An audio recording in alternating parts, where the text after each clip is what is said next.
man, we are so excited. Oh, wow, we look great. I've lost so much Well, if weight. we can't beat them, I guess we'll join fluffy. I would rather die. can I say Jason's looks the most realistic to me? Because yeah, that's very generally how he looks most days with that borrowed frown. Well, why are you and I totally different human colors? I would work in Halloween like horror mansions forever. Like, you paid top dollar. I think we this should already has more of a plot than the episode did. I'm just saying. Oh, here we are in real time. Dang. Welcome back to the Captains Quadrant, everybody. We're back to our normal human selves. VHS Jace, you are the master of everything. I'm still a puppet from the waist down, though. What's that guy? Hold on. What's that guy doing down there, sir? Where's that hand going? Never mind. I'll Sir, just let to him the do what left. he's doing. To the left. No. Ladies and gentlemen, we the Captains Quadrant are excited.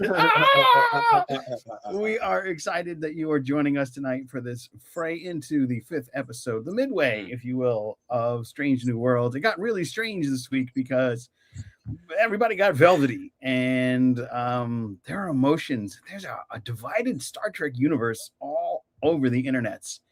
It is quite insane, and we are not alone. We are, of course, joined by VHS Jason Roy Gaston, Jason and Joe back again. Not a law firm, but we have a very special guest. Duncan K. Frasier from Letterdex has joined us. We are so glad to have you on our I'm so glad to be here. Love this. Get to do my first one with Jace, so I'm sure I'll come away injured in some way. Yeah, emotionally scarred is mostly what these guys have to do. Yeah. If not, he'll throw a huntsman spider at you. It'll make up for it. Oh, sweet. All right. You'll have some type of trauma by the end of this. No worry. All right. Well, we are going to be getting into the 5th episode, and we're going to have a lot of reactions. I know how you guys feel, but nobody knows how Joe feels. And that's what I like about this show, because I'm going to mess with people. So let us get into First Contact.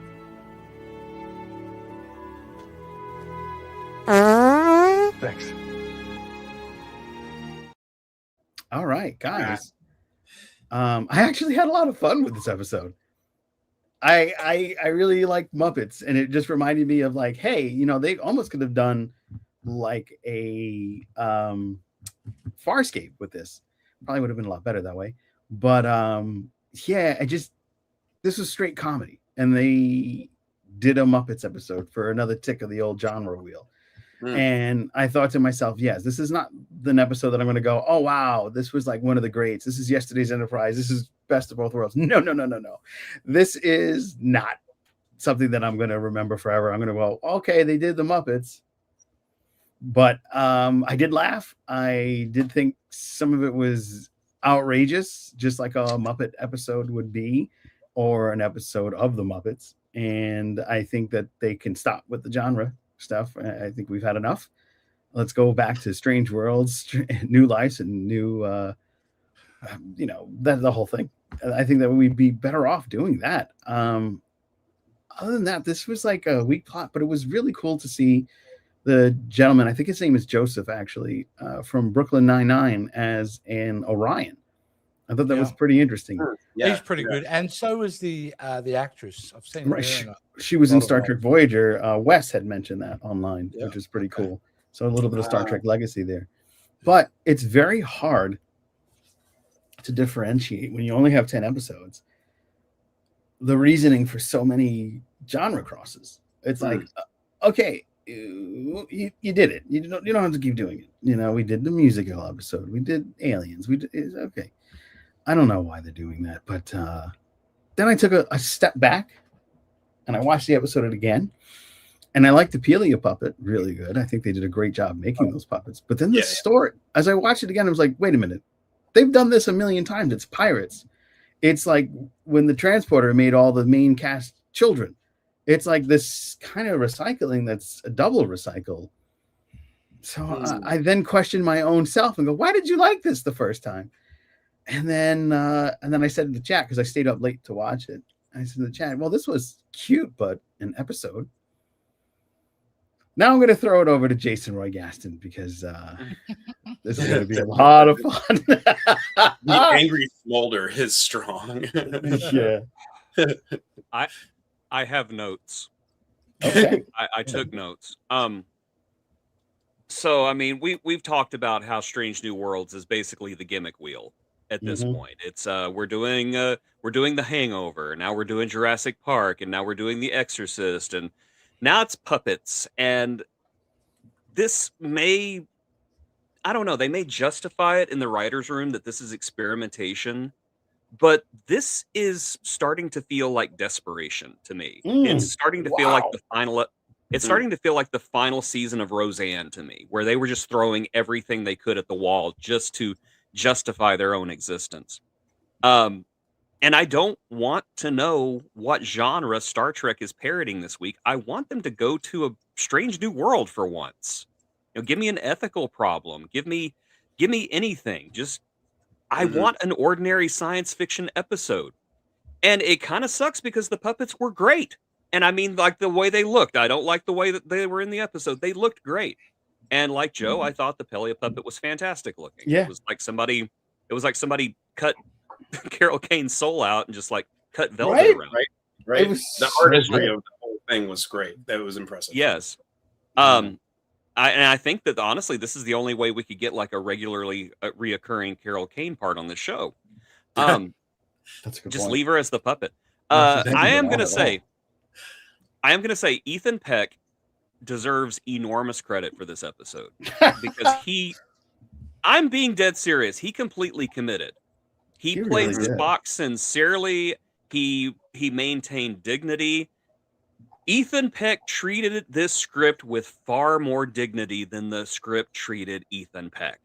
Now, and I know a lot of people out there are saying, well, Star Trek's always been silly. It's always been goofy. And yeah, it has. But it's also been about something. The Trouble with Tribbles, it was about political tensions. Cupid was about Picard and Vash and their relationship. Bride of Chaotica required the characters to solve a real problem inside of an absurd situation. And Rascals, which was just mentioned, was about age, authority, identity, and relationships. A crazy premise is not a story by itself. The story is what you do with that crazy premise. And what did the puppets actually reveal about the characters here? What changed? La'an can pose like the Black Widow. No, because it was not real. Nothing mattered. I'm going to quote Sean Ferrick here. Nothing mattered. Down. Nobody learned anything. No relationships were developed. No theme was explored. There were no lasting consequences. It was just puppets are funny. And that's it. This might have worked as a short trek. Might have worked, and it would have been cute because it's like Star Trek, short treks. It's kind of out of continuity. We can be crazy and silly. I miss short treks. I wish they were still doing it. But man, this just felt laborious. It was a gimmick that was the destination instead of the vehicle, and the ending, Jesus Christ, the ending made everything worse. If you can believe it, it made everything worse because ending with the whole "it was all a dream" trope, which is what, a century old by this point, made the entire exercise feel even more pointless. After coming to me, hat in hand, saying, "Will you invest an entire hour into a premise of the crew becoming puppets?" And I say, "Sure, why not?" And then the show says, "It didn't matter. You spent an hour telling me to care and then ended it by telling me not to." It is an incredibly cheap escape hatch.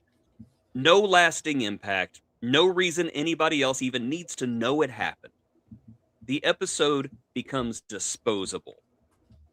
And it's not say. I heard somebody, well, the ending was ambiguous. No, it wasn't. The ending was pretty deliberate. It was a dream. That was it. I just feel like this episode didn't even have the courage to own its own ridiculous idea. Yeah. And at this point, I honestly feel like Star Trek itself has become the punchline. It's not really affectionate experimentation anymore. It is a parody, but it's a parody of Star Trek. I just feel like I don't believe the writers hate Star Trek. I don't believe the writers hate Star Trek fans, but this may be the first episode that made me understand why somebody could come away feeling like they do. Mm. And the saddest part of this is that I'm not even angry. I have been angry at Star Trek. Bad Star Trek can be incredibly fun to rant about, especially if it makes you angry. This didn't even give me that anger. I just came out of it and I feel weary. I would rather be angry than weary, because angry means that I'm still invested. I honestly kind of feel like at this point I've discovered one of my children doing meth. Oh my God! I still love my child unconditionally, but at the same time, I'm so incredibly disappointed. And that's probably the strongest summary of my reaction, is that this was just disappointment, exhaustion, sadness, complete indifference. This episode burned goodwill for absolutely no reason. Everybody involved in the creation of this episode was talented except the writers. All this effort went into something that feels pointless. And that makes it all so much more frustrating. An astonishing amount of talent and effort and technical expertise went into producing a big ball of nothing. And that's it. Star Trek, I still love you. I'm not abandoning you, but Jesus Christ, we need to talk about the decisions you're making. Star Trek is turning itself into puppets and telling me it was a dream, and I'm worried. Honey, I'm worried. Star Trek should be silly. It should be funny. It should experiment. It should be ridiculous. But experimentation needs to go beyond simply saying, ha ha, we did a puppet episode. The episode leaves me with just the question, why? What did this format allow you to say otherwise? What did you gain? What was the payoff? There is no answer. So here's my final takeaway, because I feel like I've been talking forever, but I've just been sitting on this for so long. I mean, the guy down there is getting really tired. Oh no! I still love Star Trek. I still want Strange New Worlds to be good, and that is precisely why this is so depressing. I've seen Trek episodes I hate. I've seen episodes that made me furious. I don't remember any that made me just feel sad and tired. Because what are we doing here, folks? Seriously, what the hell are we doing here? Continue. I'm just going to sit here in silence for the rest of the. Can I just make a quick? No, you can go. Well, you can go ahead, and then we'll have. I can't wait to hear from Chase. But go ahead, go, Duncan. Duncan, Jason, show us on the puppet where Star Trek hurt you. Down there. Down there. Oh my God! And we are completely of the mind that Spock was totally going to have sex with that Muppet, right? Yeah, T'Pring. Yeah. Okay. Really? Yeah. Yeah. Oh, it happened. He did it. Locked and loaded. Dang. He was prepared. JB just ate. Dang. Poor Ethan Peck. Oh. Poor Ethan Peck. All right, I'll be here in the dark. One more quick note. One more quick note is that I can't see the chat. I failed to sign in on StreamYard, and I'm not going to look at my phone while I'm doing this. So if I say anything that parallels chat, it is destiny. It is fate. Somebody literally said that. I tried to pull it up. It was like, point to where the puppet hurt you, Gaston. It was right there. It was right there. Yeah. That was great. That was awesome. Great. Okay, please continue, Joe. No, it's I'm gonna give it to you because it was dark, and I can't wait to hear from Jace. But yeah, go ahead, Duncan. Okay, so some things to know about me are, number one, I'm extremely forgiving of plot holes. Like, I just want to be told a story, and if my mind can come up with a way that it makes sense in my mind, even if they don't explain it to me, I'm still in the story. Like, I'm still with it and I'm enjoying it, right? Number two is I love Muppets. Number three is, oh, by the way, though, I don't give them slack. Okay, I love Muppets, but like, bad plot is bad plot, bad performance is bad performance. And number three is I'm an actor, which means I love to goof around with stuff. and I've enjoyed the other episodes that have been heavy genre pieces so far as an exercise in watching actors show what they can do, right? Like an opportunity for them. I'm not saying it's great Star Trek, and I'm a Star Trek fan from way back. Since I was like 8 years old, I started with original cast films, and then TNG, that was my sweet spot, and so on. But I love those. So all of that said, I was disappointed at a few different points in this episode. I was really looking forward to it because I thought, okay, they have so many interesting things they could do with this. And the first thing that struck me was that as puppets, the characters didn't act like themselves. They had like a goofy angle that to me was like what you guys were saying, like, oh, look, we're doing a puppet thing, right? It's kind of like they just were like, you're playing this character, professional puppet operator, and, just do your thing instead of like dialing them into what would those individual characters actually do, or how would they act as those. And things that took me out were things like La'an and Una straight up just trying to like go and punch people, like anybody. Like all of them are supposed to be super smart, right? And I have a martial arts background, and if I found myself as a felt puppet, I would certainly not think my punches must still work. This weight ratio thing has got to be okay, like that stuff like that. Like it's just like I would have liked to see the characters be more themselves, right? And make decisions in ways that maybe they would have if they actually found themselves in that. And I also was disappointed with the ending because, as Jason was saying, the whole "it was all a dream" thing is a very old trope. It's if you use it nowadays, it's got to be super clever. I can't even think of an example, but it's one of those that's so old that like people basically avoid it anymore because everyone knows it's a cop out. And that was disappointing because I was kind of thinking, I'll bet they'll switch it up and they'll turn the Orions into puppets and just leave them that way. I thought that would be kind of fun, as an ending. Or like, what's Scotty actually going to send to his friend once he figures this out? Like that could have been a punchline at the end of the episode or something. When are they going to finally fire Scotty anyway? I mean, really? They're going to put him in a transporter buffer. I know, right? I know. Like, when's his next review, right? So I think that overall, I was amused by it, and there were many funny parts, right? In particular, the phrase "quantum polyfill" is one I never thought I would hear. And it hit my wife so hard that she almost choked from laughing, actually. So, there were moments to enjoy, but I would have found it a lot more satisfying if it really happened and if the characters had acted more like themselves. Those are my main notes, I think.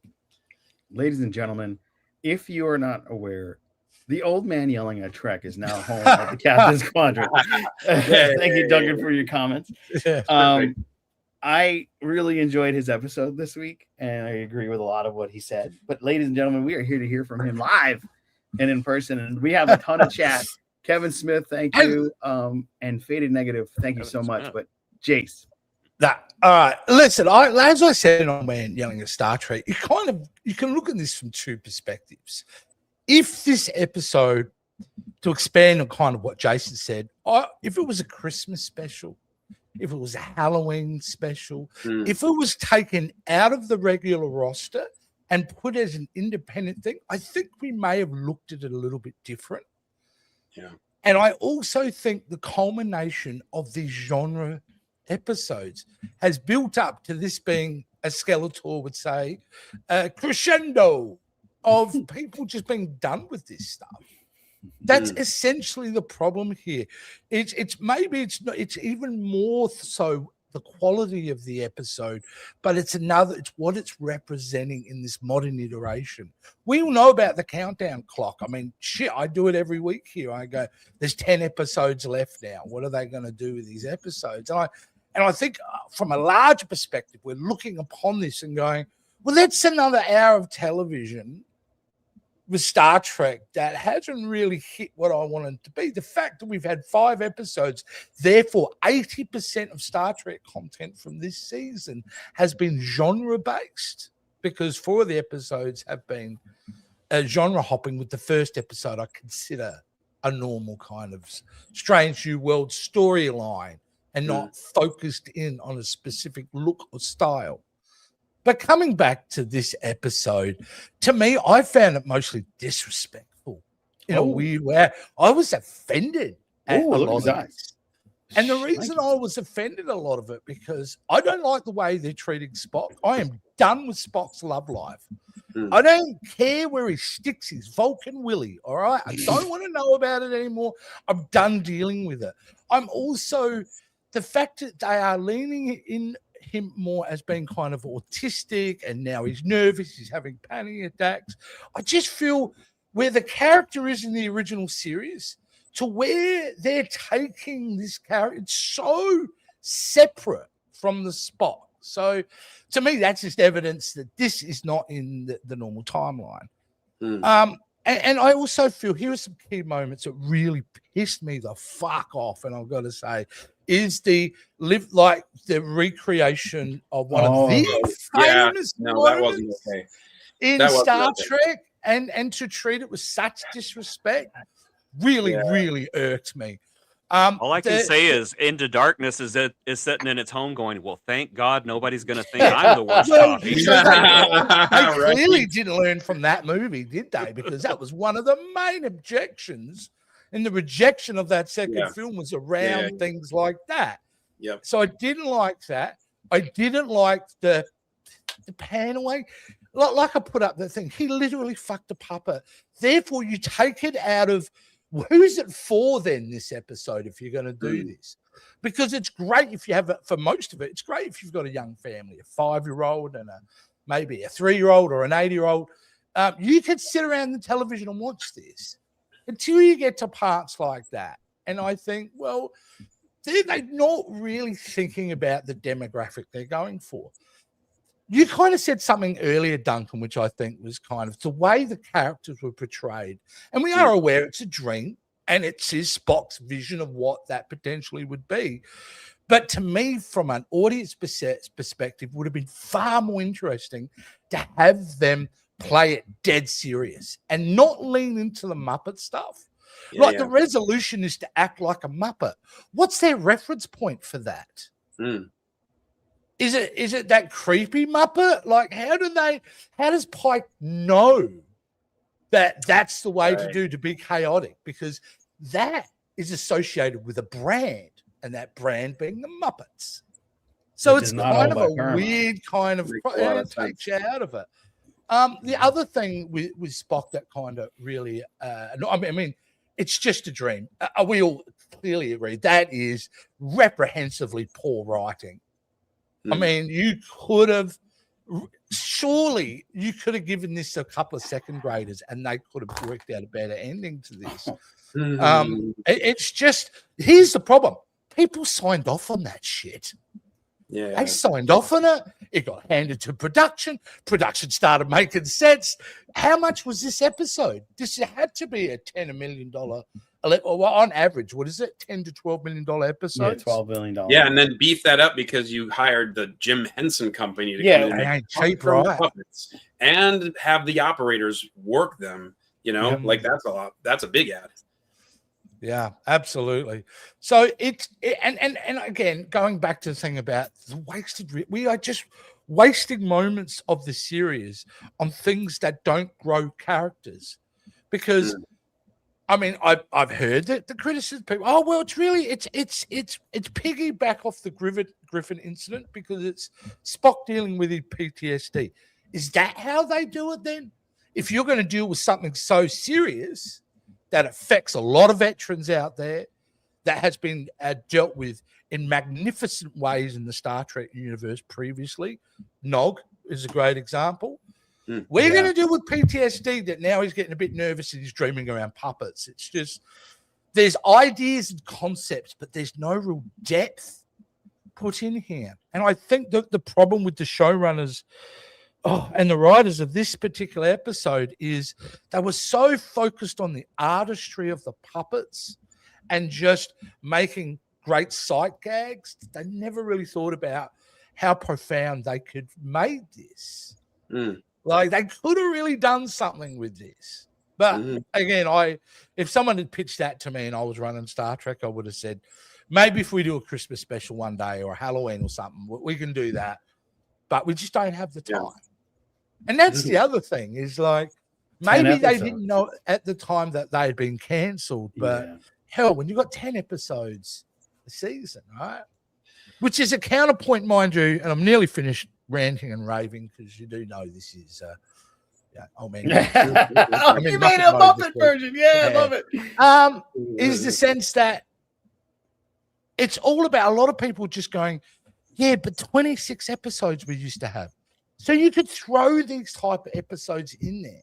And we can groan about them, we can watch it go, there's another one this week. But again, when you've got 10 episodes and so far 40% of it has been gimmick episodes, there's fundamentally a problem here. So if you haven't guessed, I consider this episode without honor. And that's how I'm going to judge it now. It's without honor because it's I said, it's weird. You feel offended. Like, I turned to my wife, I'm going, I don't know why, but I'm really offended. I've seen more offensive things on television that hasn't offended me as much as a Star Trek episode. You know, that actually, you reminded me as I was watching it, occurred to me in my head. Oh, they must have known they were getting canceled, and they were just like, screw it, we're just gonna play with the Muppets. No, this was before. That's the vibe I got. You know? Unfortunately, these were all set in stone. They can't. I could be wrong, and I'm sure there's people that might know more than me. But as I understood it from the information I read, it was a decision made about this time that they would, because initially it was going to be no season 5. It was Paramount said we're going to wrap it up in a movie. Right, it was season 4, and here's where Kurtzman and they did a great job. Here was they convinced them, they negotiated to get 6 episodes to help tie it all up. So, but this was made and designed, I think, way before they knew. Now, so an argument could be made if they knew that they were running out of time, maybe they would have restructured this. But that's beside the point. Strange New World season 1 direction was fire, as far as I'm concerned. It was straight down the middle. We had a great show, and then something happened in season 2. And here we are. And we never should have got here. Do you think it was the Lower Decks crossover that kind of opened this up and messed it up? No. Or the singing one, maybe? No, I think that the death of Hammer was actually the first crack, and that was in season 1. Because that's when they took the Gorn and they adapted like the alien lifestyle. And to me, that's the crack of poor writing. That's when I was going, well, they're going for gimmick. What they're trying to say is they want to remind you of something else that you loved. Right. And that's when I started freaking out because, no, you guys are the things that we love. Yeah. You guys are the standard. Everyone else should be copying what you guys do in Star Trek. Right, that's the way I grew up watching it and understood it. You guys were the platter. And all of a sudden, it felt like Star Trek had looks upon itself not as important as it once was. Like it's kind of, we don't, no, that's not us. We'll just, let's hire some Buffy writers. Let's get some, we don't want anyone who's ever done Trek before involved in our new vision because we're going to take this, franchise somewhere different. And in the meantime, all at the sake of loyal fans over decades. They were so worried about pitching to this new audience, they forgot they've already got one. And now we're pissed off at puppet episodes. Yeah. Duncan, you were going to say something? Oh, I was just agreeing. I'm thinking of something that I want to share, but I feel like I remember you've got a part in the show where you talk about what you wish this episode might have been. I have one of those. That's a different show. That's a different format. That's a different show. Yeah. Okay. So you can, this one we just make shit up as we go along. Yeah. You know, no, Jace actually gave me this idea, which was they could have started with the same premise of Spock dealing with PTSD and calling his, fiance. That connects. That makes a lot of sense from the zombie episode, right? Or the ghost episode. But that her working with him and then there being some kind of crisis where they're getting attacked by Orion pirates might have culminated in him having a breakthrough and sort of moving in a big leap toward the Spock that we know from the original series. Bingo. There you go. You've just written a significantly better premise right then. Well, like in a premise we would have, because what you're doing is about pushing that character, moving him forward. Yeah, toward the Something goal. we just don't do here. Here's the standard. Here's where we're coming to, right? Like that's the whole point, I would think, of making a prequel show. So, that's why I liked seasons 3 and 4 of my show better than the first 2 seasons, because they actually started like connecting to things and moving the ball down the field, so to speak. Well, we won't even get into the horror of having a show getting really great and then they pull the pin on it. Yeah, that's what happened with it. Yeah, totally. It's like it was. Yeah. Hey, Jace, I just want to bring this up. Jason put this image in the chat before. Oh, let's save that. You want to save? Can I? Oh, you want to save it for another segment? Go for it. Save it for the Fire at Will. Okay, got it. Yeah. Let's get into the chat. Do that, my friend. Cool.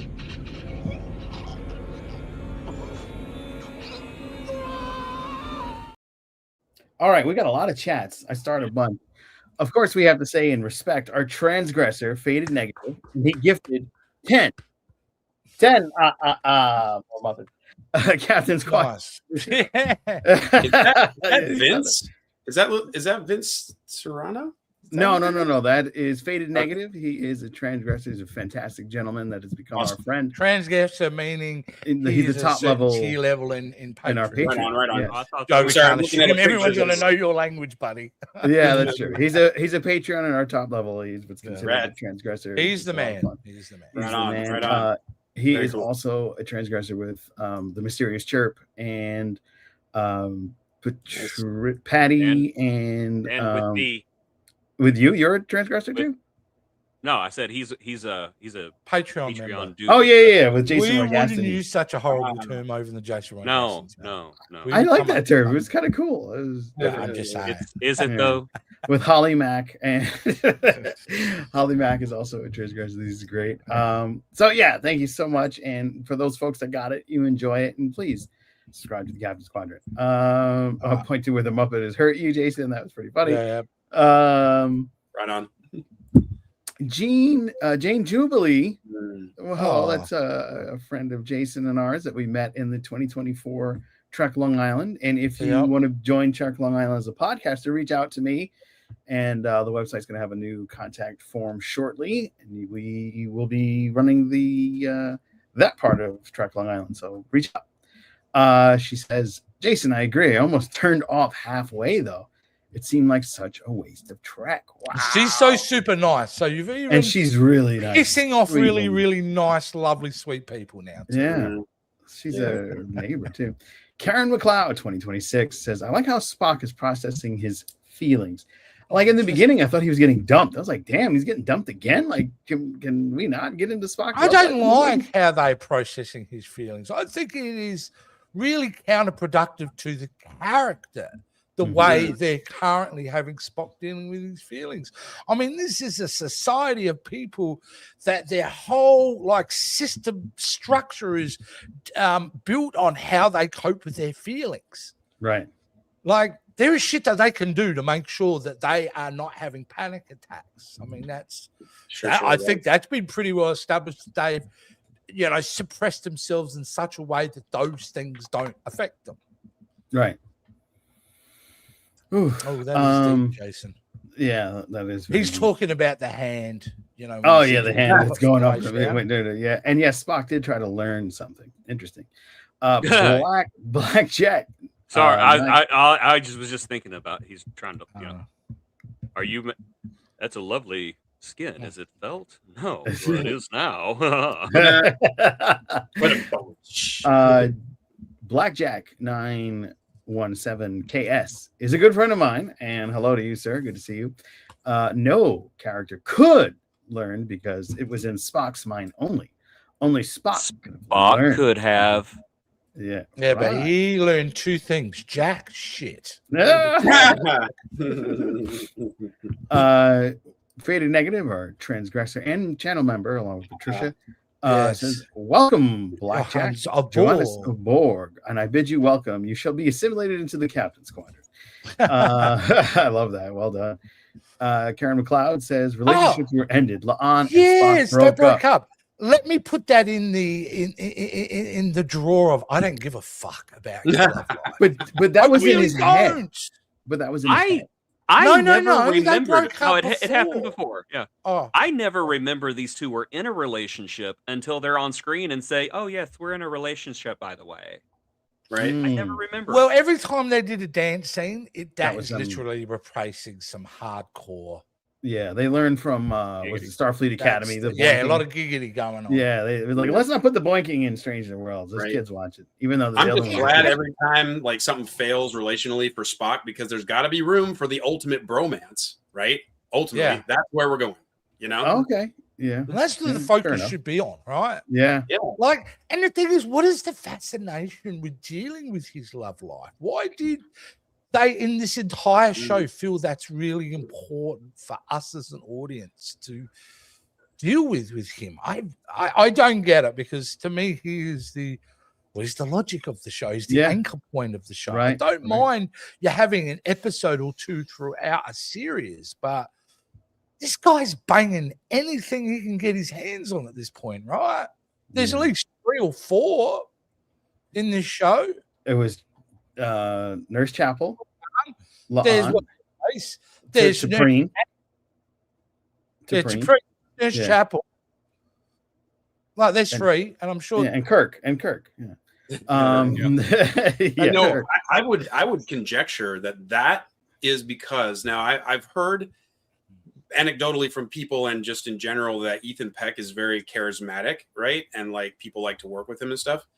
And often with actors that are getting big or are big, they have representatives that are going to push for them to get more on-screen stuff that will help them toward the next job, right? Or the next award. Right, point. And so I think maybe there's some of that going on where they're just like, we need to give Ethan more things to do, and his agent's on the phone with the producers all the time.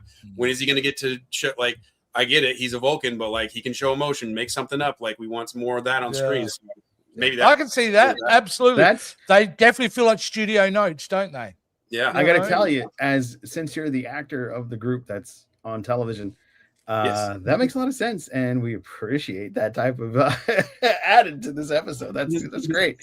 Lieutenant Commander Kevin Smith is in the house. We're so glad to see you, my friend. I don't think it's that Kevin Smith. It is. That's my friend Kevin Smith. It says we don't know. That Kevin Smith is the real Kevin Smith. That's what Kevin Smith wants us to think. Yeah. It is Kevin Smith. I wouldn't lie to you. His real name is Kevin Smith. Anyway, Fading Negative says, you are so correct that for purchasing Muppet characters at West #1, Paramount has a perfect opportunity for fans to purchase Muppet characters of Trek. They couldn't exploit. Okay, they could not exploit Mootsie. What makes you think that they're going to exploit these guys? Yeah. Well, what's really interesting, and they would have had to got approval, right? Is the Jim Henson studio owned by the Disney Corporation? Or is it independent? Is it separate? I think it's a separate. Yeah, that just provide. Right. Because that contract with the Muppets is pretty well lock solid, right? Correct. So yeah. That wouldn't have happened because of Disney would have gone, no, thank you. Correct. The only way maybe if they did some sort of mob deal or a Sony and Marvel deal where they could. It's like, I tell you what, characters. Right. They'd have been like, because you know what would have been better. This is the big white elephant in the room, is if they just pissed off all the Star Trek Strange New World characters and they were the Muppets. Oh, you know? Watch the hell out Yeah. of that. Yeah. You know, and that would Yeah. be great. Yeah. Have you seen all the memes and stuff online? People go, oh, yeah, but they have done it before with pigs in space and things like Yeah, that. they did this a lot of the Like- kids. Yeah. I mean, Yeah, they could have well- used a similar premise to when they did the Ren Fair one, right? Where like an entity, computer, whatever, like accesses a data bank of stuff about the Muppets, and suddenly they become the Muppets, right? Yeah. Yeah. I mean, as long as you're doing hijinks. Yeah. Yeah, yes. I mean, the problem is there just didn't seem to be any real. Like I said, they were so rushed just to get to the gags that they didn't really think about, from an audience perspective, this made kind of any sense. And I know they're going to be, well, it wasn't made for you, it was made for this audience.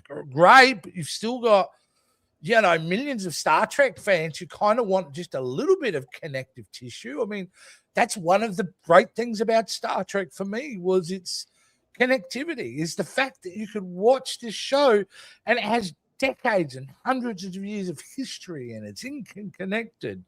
And, you know, I think people in general have, it's taken time, but they're going like, come on, man, can't we even pretend or make half an effort to make this Star Trek show?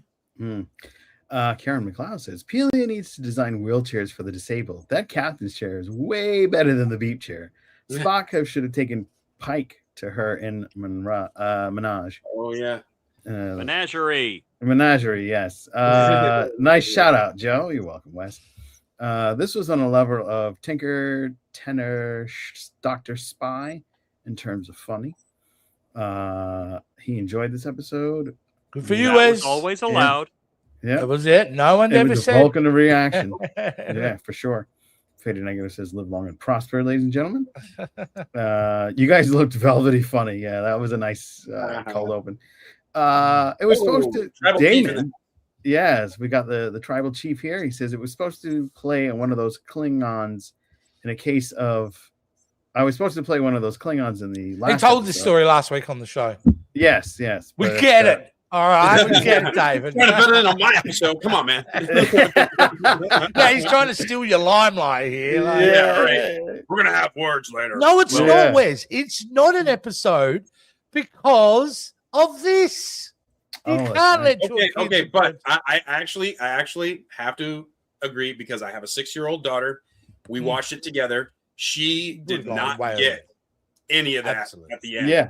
Like, and it really was just like they kissed and then sort of leaned, and all of us are like, oh, they're going toward the bed. But like to a kid that knows none of that stuff, like it wasn't inappropriate as far as what I show my kid, right? Like, and Yeah. silver lining, if she likes Star Trek and thinks about it more, not that I haven't been telling her all about Star Trek for a long time, because of watching the episode, great. I mean, she won't remember that episode later. I'm not going to show it to her again. So, you know, Well, maybe you silver lining. know, yeah, we do have Muppet shows, right? Shows that have puppets, Yeah. right? We still have them. You know, maybe that's where they could have taken this as a concept developmentally. Hey, let's do a 6-part series aimed at kids, young kids, make them puppets, make it cool and trendy. It might bring these kids in. Nice. That I would be totally supportive of that. And again, like I also say, context matters, right? And I think the positioning of this episode has a lot to do with the rejection of this episode. Yeah. Number 4 in the genre of a genre stealing in a row. Yeah. The fact of the matter is more aimed towards kids. Taken out of the roster, I think the episode becomes, you can actually almost give it a 10% higher rating in my mind, just because agree. it's not part of that season. So that was from Patricia Barrett, our security officer and channel member. Might have been better if they had shown what happened to Spock before his dream. It allowed families to watch it. That's from Karen McLeod. But the key word is try. LOL from Negative. I agree. The Bob Newhart ending was bad. Bob Newhart. The Bob Yeah. Newhart Dallas, thank you ending very worked much. with Bob Newhart. Mm-hmm. I just And wanna that make was a that parody of Dallas, right? Of the Dallas. It was a parody of the Dallas. Breeding Yeah. cycle. Yeah. Oh man. Oh, the Vulcan breeding cycle has gone horribly wrong. Faded Negative is on fire tonight, ladies and gentlemen. Yeah. Right.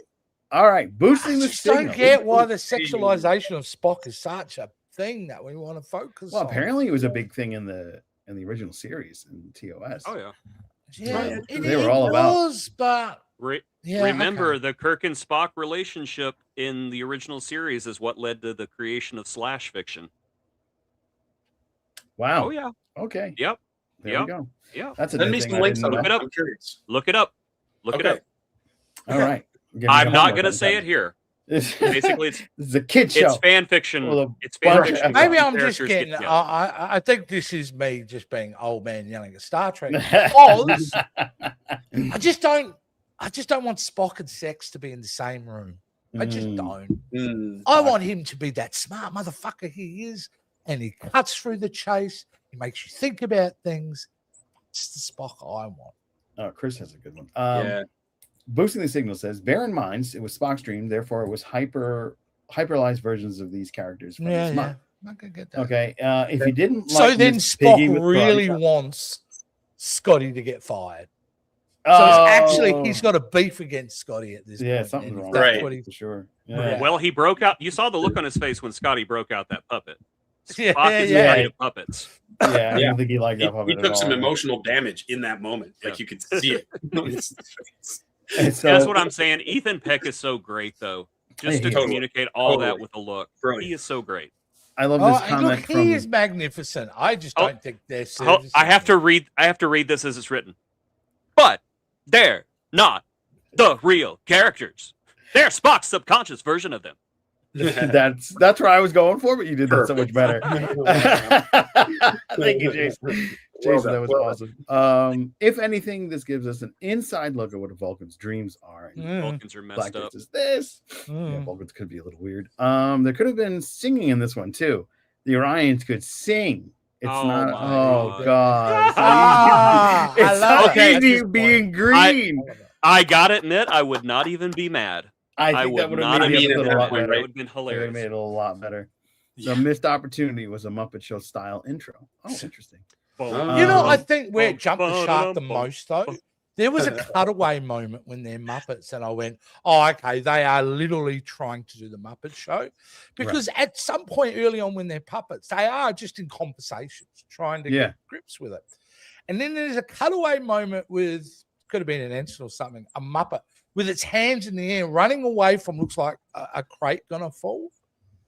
Yeah. And it was the way they did the Muppet scared run. Yeah. And it was that moment I went, oh shit.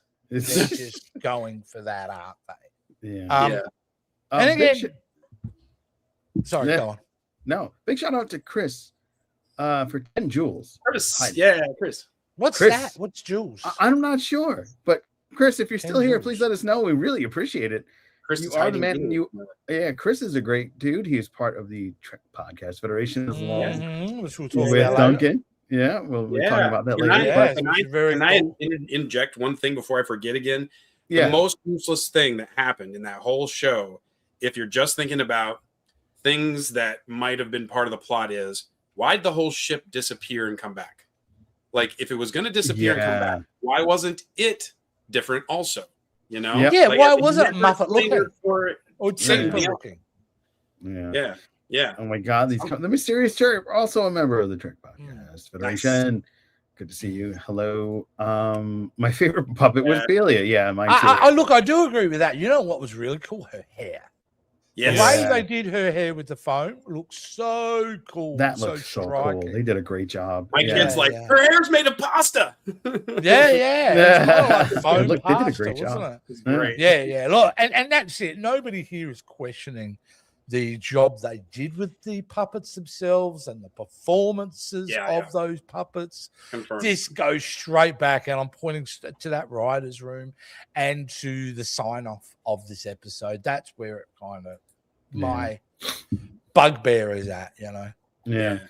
Is this episode worse? This is time, Joe. Can I do And it then now? Yeah, let's go because this is all over. Code of Honor is still the Jason opposite put this worst. in. Yeah, Jason go ahead. put Let me this pull in the this chat away. Yeah. before the episode. Change. And here we are. So I don't know where you got this from, Jason, There it is. but there it is. Level That's 5 IMDb. transport accident has a IMDb. lower rating than Code of Honor. Look Wah, at that. wah. Now, whether that's an accurate take or not, but what it is representative is the emotional reaction to this from everybody. Because people are so annoyed they're getting on. I'm going to give it this fucking shitty rating. Yeah. Like, that's obviously happening a lot. Actually, did it have the numbers of how many people had? Let me bring it back up again. No, it didn't have the numbers there of how many people have gone in there. Yeah. But, yeah, I mean, in some ways, do you think Star Trek marketing is annoyed at all this? At this point? Probably, because they really put a lot of marketing behind the puppets. Maybe they got at least they're talking about the show. Yeah. Like the old saying, any publicity is good publicity, right? Right. And we got to think about the state of play, right? Which kind of, you know what? Put pause on that. Throw us to. Are we done with the comments? Because say throw it, just fire at will. Oh, you got a couple of more, but they can wait till afterwards. 1.8 people will wait until we're ready to view comments. Throw it. Your show. You guys. Let's go. Let's do this. Fight it well.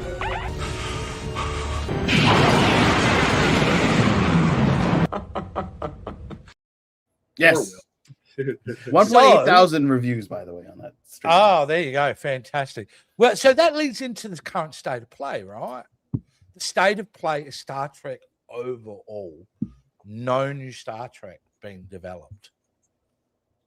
Yeah, like nothing has been, except for the film, but nothing for television. Right. So keeping this show in the zeitgeist as much as possible, I think is super important for the health of this franchise if we're going to be looking at getting additional episodes of a new show down the line. In terms of the timing of reviews and everything, I can't remember, but would all of the negative stuff have been timely with them writing season 5? I'm just like thinking, hopefully, maybe that can like somehow course correct. I do believe, Duncan, if I was a betting man, mate, I would say the reaction to season 3 significantly changed the approach to season 5. Because in timeline, when that came out and the reaction to some of those episodes, and it got around, and I think has impacted the writers' room to their approach in season 5, which honestly I think is probably a good thing at this point. Sure. Because that means they're going to be actively trying to satisfy an audience and try to tie it up. I mean, it's a thankless job, isn't it? You've got 6 episodes to tie up a show. You've got all these characters, and we keep saying, what are you going to do with Lan? What are we doing with this? How do we clean up that mess of her just existing in this universe as as the relative of Khan, who, so she's before it's going to get, so you have to clean up a lot of stuff. She's going to be bleeped out of existence, and everybody's going to forget her. I think we're getting a Men in Black crossover. Everyone's just going to have their memory wiped, get rid of the characters, move on. Right. Oh man, yeah. I don't know what they're going to do. That's going to be the blip out of time. But you guys are really on point. Hey, can I just ask Duncan a question? Do you remember that time when Enterprise got cancelled? Do you remember the feeling out there when that happened? Because I do. Yeah. It was. I think we were all very similar in shock that. Yeah, that was a bit more immediate, though, wasn't it? At the time, it was, and it was, of course, driven home to me, especially for a couple of reasons. One is, my day job before and after I was on Star Trek I was a security officer at Paramount. So, like, I knew I had information about what was gonna be made and the inside politics and like all that stuff. Like, I was privy to that. So it felt like even more of a void because I knew there wasn't hope. Like I knew enough to know what was going on like right after. And I had the great privilege of being getting to work on the technically second to last, but last big shooting day where they shot the big crowd bleachers where like all the writers and a bunch of other people showed up. Yeah. And a picture with Majel that day. And I met Rod Roddenberry and, like everybody showed up as like a farewell, and it was, but that even more, and especially as a fan, right? Like drove that home to me. Like, holy crap, they showed up because they know there's nothing. Like all these insiders, they know. And so yeah, that was crushing. And not to mention the fact that if it had gone 7 seasons, I had like I was on 20 something episode, or maybe about 20, and I had a speaking part season 4. Yeah. And I kept working after that, man. I could have, who knows how developed my character might have ended up being. Absolutely, 100%. So just crushing, personally. Yeah. And it was dark for a while after that, you know. Yeah. And I personally remember when they announced the film, I don't remember being super excited, more kind of annoyed. I remember at the time them rebooting. Obviously, my reaction on the movie was very different what I thought prior, but I remember being very put out. And it, you know, even now I feel echoes of that. Like, this is over. This is annoying. Oh, they're developing a film. Oh, what is it going to be? We don't know yet, but it is. I think at that time it was a good 2 years of nothingness, if I remember. You know? At least because it came out. It came out in 2009. So yeah, they probably announced it in 2007, I think. Yeah, so yeah, a couple years, because 2005 is when Enterprise ended. But that, and I was still doing patrols on the lot. Like I knew when they were on the stages and they had props and set pieces going in and out of the workshops and whatnot. But I still, as a fan, was not sure how that would go. And I'll be honest, I was extremely impressed when I saw what came out, because I am a little bit of a troglodyte in that I'm into the action stuff, right? Like, like Star Trek 3, because Klingons are badass and they have cool ships and cool weapons and cool outfits.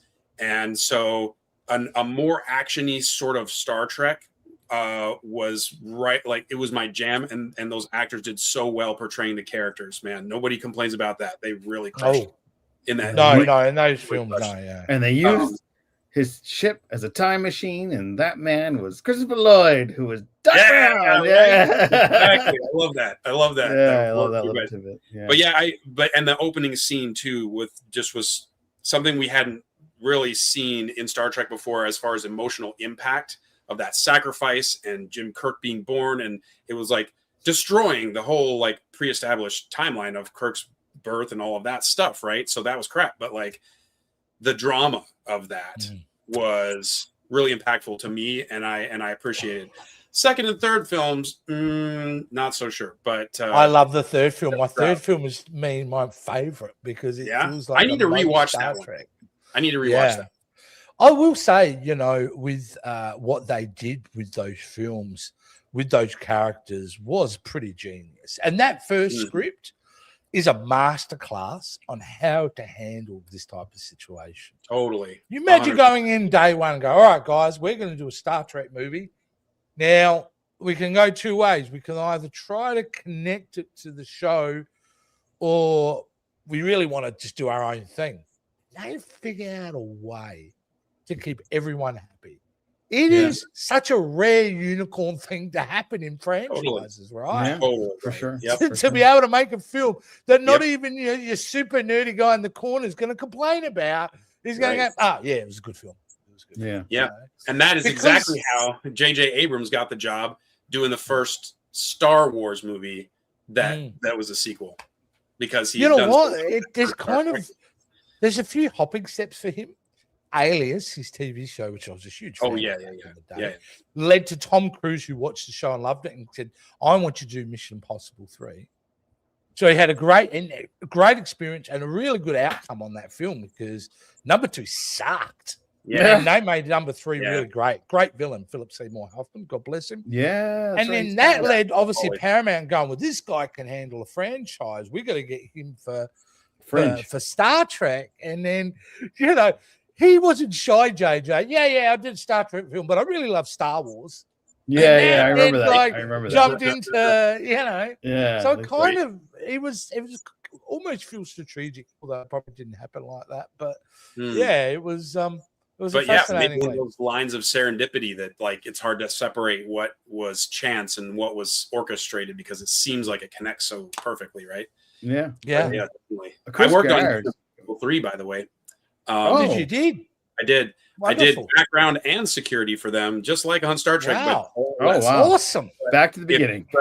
but you can't see me very well. Like I'm in the big the house scene at the beginning where they're having this like engagement party. I'm wearing a brown sweater, and you can see one arm and maybe this much of my face. Like I don't care. That's good enough for me, man. I'm tracking that down. That's awesome. My dad. I really like that Mission Impossible film. Yeah, I actually say that whole franchise doesn't exist as long as it did if it's not for the success of that third movie. I agree. Yeah, you're probably right. You're probably right about that. No, there's no problem about it. Jason's 100%. Chris Garris brings up a great point in front of the transporter room. Instead of turning them into puppets, what happens if they go onto a planet full of puppets? I dig that. I don't hate Me that too. I think that would have been a lot better. Yeah. Sure. Cool. Because at least it would have been new life and exploration. Yeah. King Leon the Scots stole the idea from Angel. Didn't not Buffy original and at all. Angel do that though? Didn't they? Yeah, they did. Both? They did puppets too. They did. Didn't they yes. do? They did. And they did it better. You're kidding. It was an episode where there was a kids show that was the puppets were actually demons, and whenever Angel goes to beat him up, they turn him into a puppet. Oh my god! See, I get complete buy-in just based on that description. Yeah. Just the fact, they were demons, and my mind's programmed to go, well, of course, that makes total sense to me. Total sense. Not to mention when you just say magic, like now it doesn't have to be science. Like it's exactly. It separates the universes. Yeah. Jeez, I think Jane's just brought up a really interesting point, has she? Yeah, that's why I pulled it up. I want a 7-year break from Pond Far. We need that break. Because I got to say, as a young person, and getting older, I'd always thought that was right. They don't get into hanky panky except for when they have the need every 7 years. Right. But this show's just like, if he gets a chance, he's going to stick his thing somewhere. Yeah. Right. Strange new world, exploring new life and civilization. Yeah. I don't know what a button said send Jules. Well, we appreciate it, Chris. It's great. King Leon de Scott says that's because Kurtzman is almost out the door. Once he's gone, he's out the door. He is out the door for sure. Yeah, you can check that out on this channel on the end of July. Yeah, old man. That was a nice graphic you made, Jace, of that. First time someone picks up box. Well, technically, he wasn't fired. I'm like, can't you see the joke? It's walk of shame is still. The walk. He's I mean, that's kind of done, but again, I always I've always thought to myself with him is the way they walked him out is kind of pretty disrespectful too, because much as I never liked the guy, he did spend 10 years making the most amount of Star Trek. Yeah. Now, was he a lot of the time misguided? I do believe he was. But at the end of the day, that's Hollywood, right? You can put 10 years of your life into it. And then not a public thank you, not nothing, just fuck off. Really disrespectful. Faded Negative says, thank you, Duncan, for being with us tonight. You've added some insightful views about the episode. That is from Faded Negative. I hope you join us again. And we've got a super chat from him. So thank you so much. Thank you for the super chat, my friend. All the stuff that goes on is part of the Jace flight to America. So funding Jace to America. Funding Jace to America. Plus, they'll be having 2 wonderful weeks. It'll be awesome. Yeah. They already had season 4 shot and were working on season 5 by the time they heard the feedback from season 3. Ooh. So my gut is they probably didn't make a lot of changes in scripts. I don't know if I agree with that, Chris, because it's been widely reported that they did have to reshape a lot of the scripts for season 5, and in fact had to do additional on top of the normal reshoots. Additional shoots. So that's true. To kind of fix that up. I don't believe they were huge long because they were all tied up, I believe, by the end of January. Like sets were being struck, I think, by the end of January. Yeah. Chris that's the most upsetting thing about this is when our main man, David Jones, sent me a mail. They're pulling down the sets. Oh, yeah. It's like, well, shit. Now it's it's really over. What's crazy is the Chris, if you remember Trek Long Island 2025, the one where Jason Gaston and I were there, they pulled Celia from I mentioned him so he'd look up. They pulled Celia from being on the main roster for that year because of reshoots. The reshoots, yeah. So it's interesting that you mentioned that. Aggressively relaxing 155. This must be somebody retired. It's extra weird now with the ideological leadership not being shy about its politics and its opinion that media is a tool to be used driving political ends. Trek makes money, but it seems to be caught/killed. Okay. Interesting. Live long and prosper. Trek can never die. Yeah. Look, it won't. It won't. I mean, the fact of the matter is we're all scared about the future, but let's recognize how many other fans of franchises have literally 1,000 episodes they can draw upon and over a dozen films to draw upon. Right. So, you know what I mean? It's a different beast. It looks like it's going to go on hiatus for a while. But sometimes franchises need that. Look at Doctor Who. They need to go on hiatus. They'll build up. Doctor, man, if you're worried about how Trek is at the moment, if you're a Doctor Who fan, you must be like me crapping yourself about the future of who? Doctor Who? Because, mate, that is nobody's saying nothing now. It's all just quiet. There's no direction. I don't believe the BBC is looking at investing in any new concepts for it. I think they're done for a while. Yeah, that's sad, man. That's an institution. Also, it is, and it'll come back though. It will at some point, and it's. You remember we had without that film, we had the 90s, most of the 90s without Doctor Who. Yeah, and we had the first half of the 2000s with no Doctor Who. Correct, and that break, I would say, is one of the core reasons it became such a phenomenon again, because people got excited about its return. Right. You know, let's take a break. And then we had just some, I'm not even the biggest fan of the show, but I recognize the success of that show. Like I grew up with it as a kid, but as the solution is to make movie shows for the majority, not for the loudest people. The loudest people are 1.5% of the population. Not every product needs to be 100% inclusive. Right? Sci-fi, not politics. Interesting, dude. I like that. I like that as a statement. That's quite telling. I think that is some truth. But Star Trek's always been a progressive show that. But you're putting political. I think what he means is just for the fact of they are focusing in on a certain demographic, rather than worrying about the massive fans. I don't think this is a politics thing. It might be. It might be. I hope it's not. Yeah, I don't think politics. God, I'm so bored with politics. It's another thing. I can't wait for 2028 so I could stop hearing people use that man's name. He's out of our lives, and we can actually just move on with living. Oh my God, that's going to be amazing. That's what I want. I just want to. This is like a movie that won't end. Exactly. A horror movie that won't. Because you know what it is everybody looks through that filter now, don't we? Yeah. We associate everything with a political, ideological meaning to it. Right. Like sometimes things are just what they are, and it's not about blue, blue, red, whatever, purple. Purple. Yellow. I'm just mad that my particular existence happened to be in like a weird, divergent, bad timeline. Like, why am I in the bad timeline right now? This is we're all in the same boat. We're all. There was a moment I think in 2020 where it happened. I'm putting it around COVID. Let's go with the conspiracy that we all had our first shot. We were moved into the alternate timeline. That's what happened. When was CERN activated? My intergalactic CERN was activated in 2016. There you go. 2016, Harambe. Not a bad. Boom. It's not a bad idea. It's not a bad like. I'll go with that one as well. Aggressively relaxing says I am extra nostalgic for Kelvin right now because Star Trek Online just dropped the new Kelvin ship pack with D-Cup Bronze Federation ship, only seen in IMAX. I don't even remember. I wish I lived in a world where I could commit the time to play the video game. Online. Yeah, I heard it's really great. I just don't have the time. Yeah.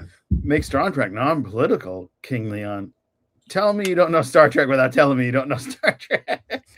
I think there's two different type I think there's two different type of politics we're talking about. Not political, because politics is absolutely at the very vein of Star Trek in the way they do their stories. But I think Yeah, that's different than regionalized, like real life politics. Yeah, we're pretty close to 1,000. All right, I'm gonna wrap up all the chats because we're gonna wrap it up. We're over an hour. Oh, that's long enough. Good enough. You're gonna do your bit. I gotta do my bit. Friends, we are so excited to salute the friends of the Trek Podcast Federation. I love this. I'm like svelte. I love it. I am going to mention everyone in the Trek Podcast Federation. Whoa. What happened? Nothing. You went back to, and then Jason disappeared and just. Oh, okay. I thought it was me. I was like, what I thought I had enough time to go to the bathroom. we're gonna hear like a stream in the background. Anyway, it's water playing just in case if it is a stream. Of course, the Captains Quadrant is part of the groups that love Trek and believe that the world is better with it, and everybody should take part in the progression and hearing the different perspectives of Star Trek, past and present, and many other science fiction throws. With the groups like the Transporter Room, Trekking Up North, the Undiscovered Podcast, a friend Duncan here in the Letter Decks that they're developing. Not a podcast, but they're developing something. It's going to be on YouTube, and they just hit Star Trek Vegas. You can check out all the shedding light on Ghost, but we always end up talking about Star Trek. There's a lot of stuff that you're going to love on the Jason Roy Gaston channel. Talking about politics there too. Random Cinema with Jake and Greg. Jason talking about politics? No. Yeah. That's offensive. Outrageous. I heard a noise. What? My last video was like about a badly animated Chinese cow movie. What are you guys talking about? Communist right here. Yeah. And of course, the mysterious chirp. That's some audio butter. Ladies and gentlemen, we're going to highlight one of these shows every week. And this week, you should join the Podcast Federation because we're going to highlight Heard a Noise, Must Investigate with Michael Chan. In the great city of Toronto, under the burning glaze of the CN Tower, one podcast in his fleshy recording booth will be the voice of all citizens. Heard a Noise, Must Investigate, a horror podcast improved by the almighty CN Tower. That is. Did you say burning glaze? Yeah. Fleshy is the word that kind of got me there. I didn't write this. I did not write it. I love it though. It is very the podcaster's own words. It's his own words. I did not write this. Definitely go check it out. And I have my glasses on. He's extremely talented. It's a greatly produced podcast. Absolutely 1,000% behind him. And he's actually in a new television show that you can, Netflix, I guess that counts as TV nowadays, but you can catch him on Netflix right now in a new series that has been filmed in Canada. Absolutely fantastic. Check out all our friends in the Trek podcast universe. And while we were talking about that, we have Letter Decks that's going to sign off by talking about his time in STLV and some Letter Deck stuff. Yeah, what's going on? Yeah. What's going on, Dunk? Well, we had an amazing time at Star Trek Las Vegas this year. Last year we had a panel which for us was insane because I just started the group in March of last year, and by August we were in Las Vegas with 6 of us doing a panel. It was nutso. Since then we did several more conventions, and we've been on a bunch of podcasts which you can see on our YouTube playlist at letter_decks. And so this year going in, they gave us the works, and all praise to Creation Entertainment and Ryan T. Husk because they have believed in us from the start. We got not only a panel, they gave us a table for every day except one. We actually sold autographs, which is for us like what? Like we were normal people a year ago. Fantastic. And the fans are all the Star Trek fans are always awesome, and just the people that we got to meet and came to our table and showing up for the second year in a row, seeing the same, Star Trek actors and other people that worked on the shows that we know, like Dan Curry and Andre Bormanis and Michael Sussman, and they're like, "Oh, you're here again." Like the vibe was different because it's like you're part of this now. Awesome, glad to have you. Like it was so amazing. Like once again, life changing, and I'm not using that term lightly. And we got to be part of the 25 years of Enterprise special event on Saturday evening, where a whole bunch of people were there, and we have a specialty at those kinds of events because people don't know our faces as much, so we can go up to fans who have, you know, paid an exorbitant amount, no shade, for going to a special event like that, and say, "Hey, who would you like to meet?" And then we walk them over to that person and make an introduction because that's you know, so it's cool. hard when you're That's a fan very and trying to, you know. Yeah. And I did studio security for 6 years, and I was on a bunch of different shows. Like stars are just people to me. Like I don't react that way anymore. So and it's the same with my other letter decks pals, right? Like we can connect people. And so it was just overall great. Also, the Inglorious Trexperts, I randomly met Mark A. Altman in the hall and told him who I was and introduced myself, and he added me to they have a whole stage there for Inglorious Trexperts. He added me to a panel with the actresses who played T'Pau in one episode. Her name's Kara Zediker and Bobby Lou or anyway, Bobby with an I, who played the Orion slave girl in Borderland. Those two, me, Michael Sussman, and the moderators. Like for me, that was like such an honor, like insanely cool. Getting to do something like that. That you can Inglorious Trexperts posted that, and Michael Sussman put it in his story and stuff. Like it's crazy, life changing.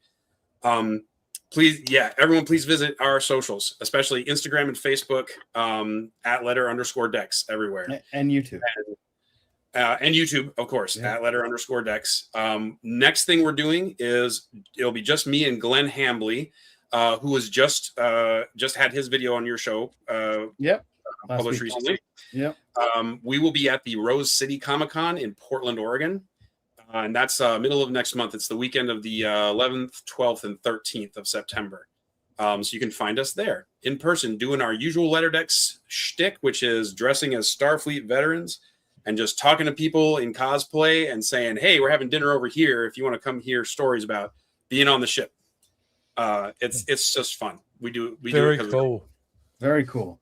Thanks. And you can get one of those fancy banner cards with the Trek podcast, sans Joe Dove. But that would sell so much better. I don't think it's so much better without me on it. we actually set your cards out at STLV. They were on our table the whole time once I had them, and I will have them in my bag. They're still in my bag. I have my map case. I got a map case like from the Army surplus store, right? It's like $20, but like places for all the markers, places for my shots, and then like you turn it over with a card on the back so you can do an autograph on the fly, you know, guerrilla style. Amazing. Love it. I'm ready to go. All right, everybody, if you've made it this far and you're listening all the way to the end, if you're listening to our podcast version like Sarah B always does, please be sure to comment below. And if you're new to the commenting, say that you listened to us, give us a 5-star rating, and I'll send you a sticker.